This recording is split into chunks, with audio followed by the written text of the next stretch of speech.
Hello everyone, Ben DeBono here for question 15 of the Summa. We are plugging right along, and we are finally done with those marathon questions like I mentioned last time.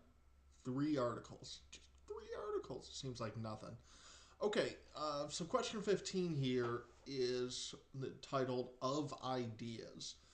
And this is really confusing until you realize that when Aquinas, and thankfully he kind of sort of points this out in the first article, but he's actually talking about forms here more than anything. So if you're, we've talked some about the Aristotelian Platonic concepts of forms. That's really what he's talking about here. He says right in the first article that the Latin word for idea, which is a Greek word, is forms. So just think of this more as being about the forms than about ideas. It's just a terminology confusion more than anything. You guys are probably fine. It just had me confused for a while, which is nothing new. All right, we got 3 articles. Whether there are ideas, whether ideas are many, whether there are ideas of all things that God knows. So, do ideas even exist? Does God have any ideas? Or is he just the washed up artist at the end of his career who's out of ideas? Well, let's see. Our old pal Dionysius says God does not know things by ideas. Since the only purpose of an idea is to know something through it, they therefore must not exist. And God knows all things in himself. We saw that back in question 14, which even though that was the last question, that's 3 videos ago at this point, since it's Article 5. But he does not know himself through ideas, so no ideas. And you probably already gathered that we're really talking about ideas as they relate to God more than just ideas in the abstract, which isn't clear from the title of the question itself, but remember that we are part of the treatise on the one God, and specifically under the subheading of God's knowledge. So it kind of makes sense from that perspective. And then ideas are the principle of knowledge and action, and God himself is sufficient principle for knowledge and action, making ideas superfluous. Oh, but Augustine says not so fast. No one can be wise unless he understands ideas, so they gotta exist. All right, idea is the Greek word for form. See, I even wrote that down right there because it's part of the article, and that was the point where I was like, oh, I'm no longer confused, so that's good. When something is made intentionally and not by chance, the idea of that thing must pre-exist in the maker. And he uses this analogy he's used several times now of like when a builder builds a house, okay? So if you're just like, if a builder just kind of wanders into a lumber yard and starts hammering things together without any plan, and they just by pure chance turn into a house, he didn't have a form of a house. He's just blindly hammering away. But assuming that what he does isn't random, and this is true for any type of creation, when the creation isn't random, there is a form, an idea of something that is existing in the maker, or the builder, the doer, or whatever, that provides kind of the blueprint for what that thing will be. So, and the same is true of God. So God makes the world. He doesn't make it by chance. He means it. He orders the world, and therefore an idea of it was in him. Okay, so ideas are real. Whew. All right. Reply to objection 1. This is kind of interesting because he says something worthwhile here, but I'm not sure it actually answers objection 1. So God does not know ideas outside of himself, since ideas do not exist outside an intellect. And this is a rejection of Platonic ideas in favor of Aristotelian ideas, and that's something we have talked about previously, is the difference between Platonism and Aristotelianism, so I won't regurgitate all that here. It is, if you have no clue what I'm talking about there, do a little reading on Platonic forms versus Aristotelian forms, because that's really a key concept here, and you should have at least a basic understanding of what that means in order to grasp what Aquinas is talking about. Okay, so that's a useful distinction. I'm just not sure that it is relevant to that, unless he's saying Dionysius was a Platonist, which I just don't know enough about Dionysius to know. Okay, and then reply to 2. God knows himself through his essence. His essence is an idea to others, but not to himself. And then we kind of regurgitate that in reply to 3, that an idea in God is identical to his essence. Why? Because God is entirely simple.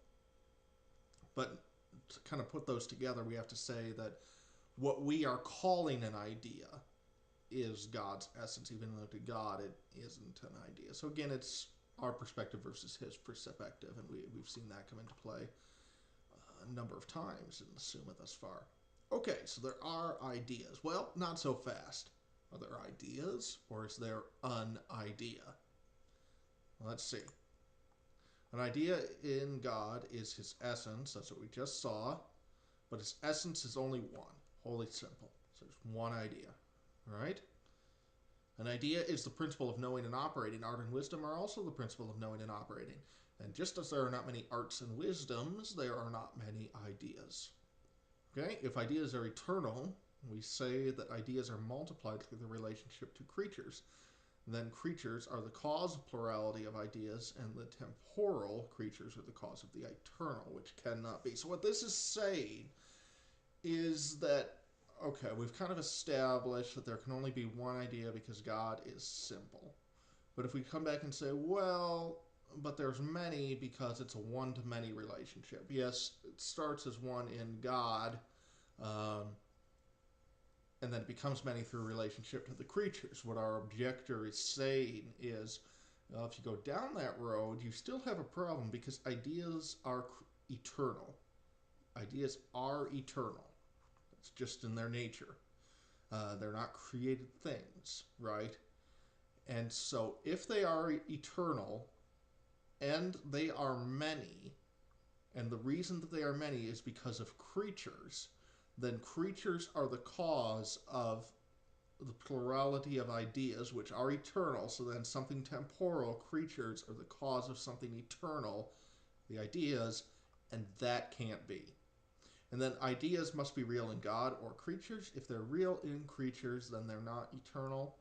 If they're real in God and multiple, then there is plurality in God. You know, sometimes our objector does a pretty good job. I go ahead and say that. You know, sometimes these objections, you're like, that's just stupid. But they made a pretty good case here. Nonetheless, Aquinas is here to destroy that case. Augustine says ideas are many. So take that. All right. The order of the universe is intended by God, meaning an ordered universe rather than a chaotic universe, is intended by God and is not merely an accident resulting from several agents. So it's not like, you know, and this is going to go back to things we've been talking about since question 2. In fact, I made a note under this next one to refer to our discussion of proper causes when we did the video on question 2, article 3. That's really relevant here because if you remember that conversation, there is a difference between God being the hand that pushes the first domino over and then boop, boop, boop, boop, everything happens after, which would be kind of infinite regression, and what Aquinas is saying, which is that God is intricately involved at all levels of movement, of cause, of creation, and everything.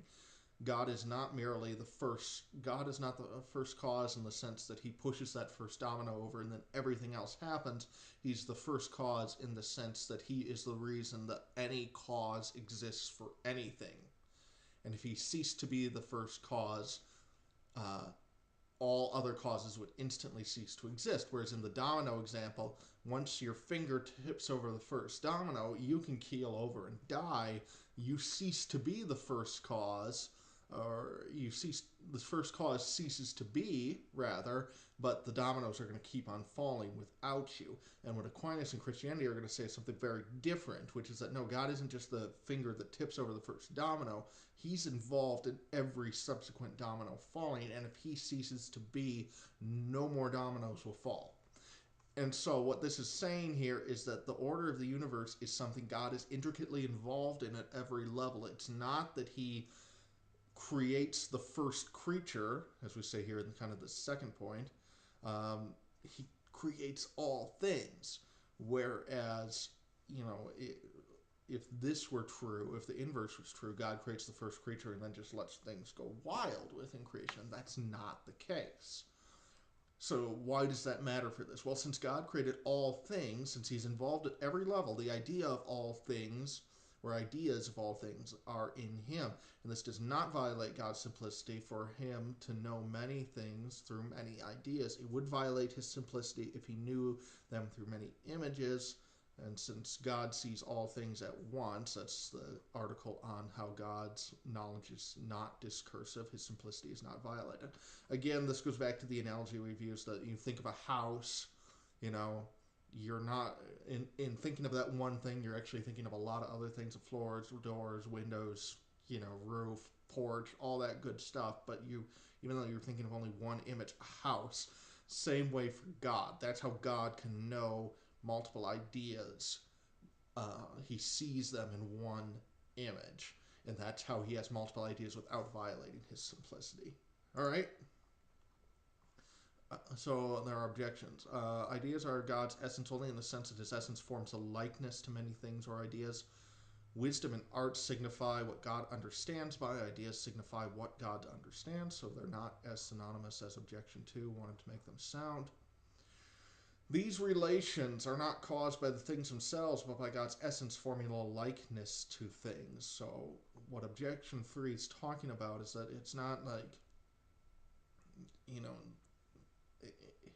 it's not that the things are causing this plurality of ideas. It's more that God's singular essence causes a likeness to all other things. And these relations exist in God, but are not real relations, and they are only things understood by God. That's confusing at this point. He makes the distinction in this reply between non-real relations, which is what he's talking about, the relations between God and all these many ideas, and the relations within the persons of the Trinity.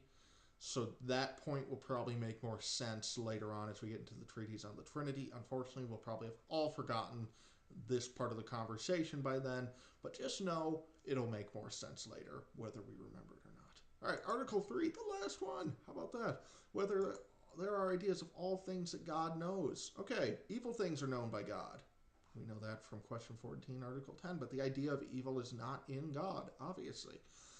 God knows things that never are, have been, or will be, and Dionysius says that there are no ideas for such things. God knows primary matter, which being formless can have no idea. And God knows genera, singulars, and accidents, all of which have no ideas. So it seems like there are things God knows that don't have any ideas associated with them. So what do we do about that? Well, ideas are types in the divine mind. God has the proper types of all he knows. That doesn't make a whole lot of sense now, but once we get through the argument, it will be a little clearer.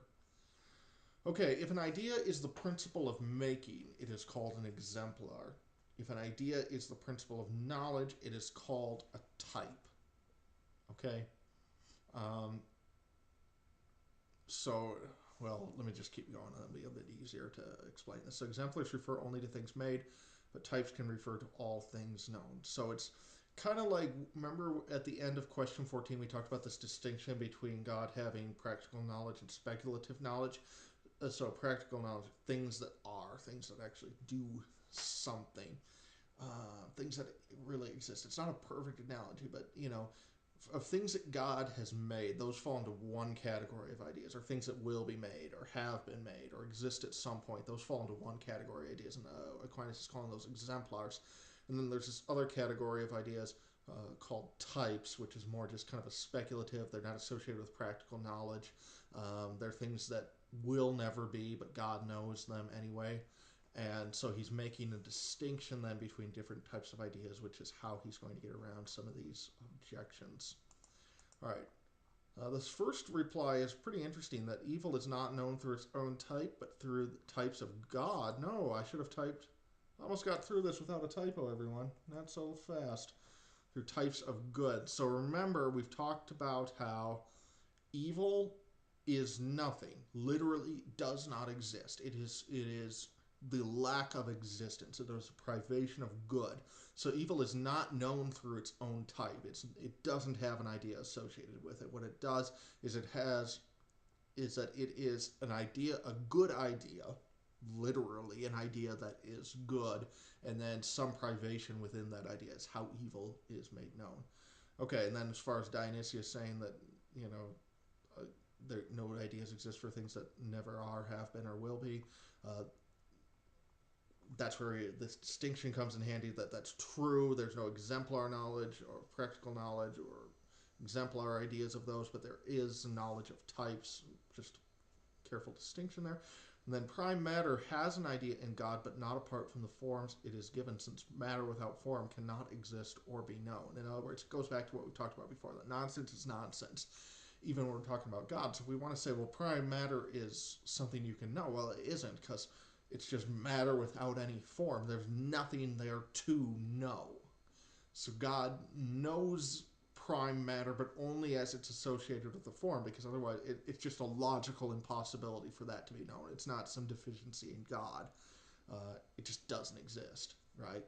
And then genus has no idea apart from species.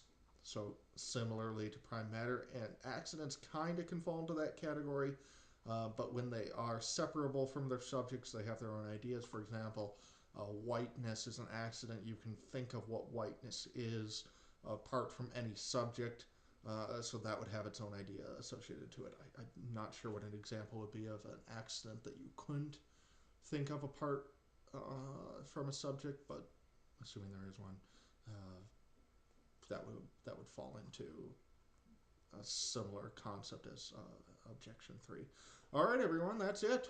Question 15 done. Question 16 is a little bit long. It's 8 articles. We'll probably do that in 2 parts. Truth in God, falsity in God, life of God, and then we will move on to God's will in just a few questions. I'll be back for that in a couple days. Until then, I'll see you later.